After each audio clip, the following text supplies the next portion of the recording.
আসসালামু আলাইকুম, সবাই আশা করি ভালো আছেন। আপনি বিদেশ থেকে আসি গরুর খামার করবেন, কিন্তু গরুর জন্য ঘাস লাগাইবেন না, সেটা কিন্তু হইতে পারে না। আমি যেরকম বিদেশ থেকে আইসা গরু ঘাস না লাগাইয়া এখন শুকনা খেত দিয়ে গরু ফাইলতেছি, আমার খুব কষ্ট হইতে আছে। সেই জন্য আমি দেখছি না, যেখানে দেখি ঘাসের কাটিন সেখানে জাপড়াইয়া পড়ি।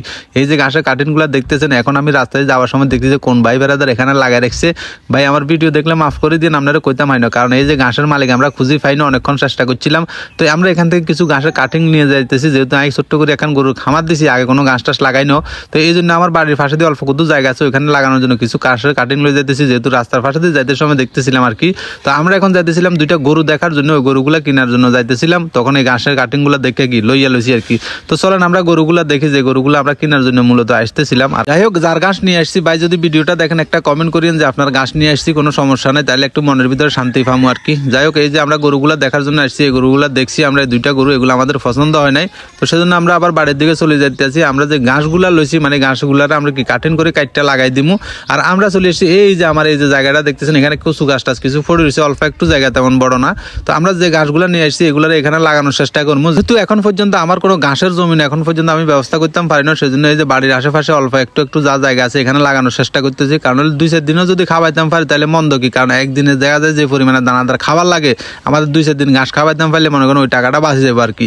আর যদি প্রবাসী ভাই কেউ যদি আমার ভিডিওটা দেখে থাকেন, তাইলে ভাই আপনি আমার মতন এরকম ভুল করিয়েন না। আগে ওইখান থেকে মানে বিদেশ থাকতে আপনি কি জমিন জায়গা আগে রেডি করবেন, রেডি করে ওখানে ঘাস টাস লাগাইবেন, তখন কি যে পরিমাণে আপনি গরু ফাইলবেন ওই পরিমাণে যদি আপনার ঘাস হয়ে যায় তাহলে কি আপনি গরু কিনবেন। আর এই ঘাসের মধ্যে দেখেন প্রচুর পরিমাণে রস, আর আমি গালে দিয়ে একটু দেখলাম আর কি মিষ্টি আছে কিনা, না মিষ্টি নাই, তবে প্রচুর পরিমাণে রস আছে।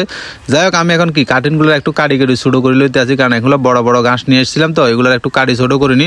তবে অনেকে অনেক রঙে কাটিনগুলো লাগায়, আমি যে রঙে লাগাইছি হয়েছে কিনা একটু কমেন্ট করে জানাইন। যেহেতু নতুন মানুষ, অনেক কিছু বুঝি না, তবে আস্তে আস্তে শিখতে আছি।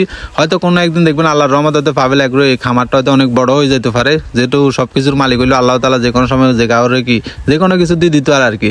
যাই হোক, আমি কাটিনগুলার একটু কি সাইড মাইট করে লইলাম, মানে কাটি করে লইলাম। এরপরে কি খন্তা দিয়ে মানে গর্ত করিয়ে লাইছি, অল্প সামনে দিয়েও কিছু লাগা লাইছি, মানে খন্তা দিয়ে এগুলো আর কি সবগুলারে গর্ত করে, গর্তের মধ্যে একটা একটা করে কাঠিন লাগাই দিতেছি। আর প্রত্যেকটা কাঠিনের গোড়া দিয়ে মানে যে ওই যে শিকড় বাইরেছে না, ওই শিকড়গুলারে একটা একটা নিচের মধ্যে দিতেছি। কারণ হলো শিকড় অনেক সময় দেখা যায় যে এগুলার অনেকে দেখেছি সোয়াইয়ের রোয়, মানে সোয়াই যেভাবে রোপণ করে ওইভাবে না করে আমি কি খাড়া দিয়ে দিতেছি আর কি। তো হয়েছে কিনা একটু কমেন্ট করেন, যে তুই অঙ্গার নতুন মানুষ, নতুন নতুন খামার দিছি, কাটিংগুলো আমি এরকম খাড়া করে লাগাই দিতেছি। অনেকে দেখি যে মানে জমিনের সময় সারটা দিয়ে অনেক কিছু দিয়ে কি খুব সুন্দর করে লাগায়, তো ওইরকম ভাবে আমি করতাম পারি না, কারণ এটা যেহেতু আমার বাড়ির পিছনে এত বড় জায়গা না, এটার জন্য আপনি সারটার অত কিছু নিয়ে আসি না। সার হয়তো যখন হইব তখন দিব, আর এখন কি সময় তো হয় না। যাই হোক, এখন এই ঘাসগুলো আমি গরুর দিয়ে চাইতেছি, গরু আসলে এগুলো খাই কিনা। মাশাআল্লাহ, দেখছেন গরু কি সুন্দর মতো মনে হয় যে বিরিয়ানি খাইছে, বিরিয়ানি খাইতে আছে। তবে ঘাসগুলো খুব ভালো আছে। সবাই ভালো থাকেন, আল্লাহ হাফেজ।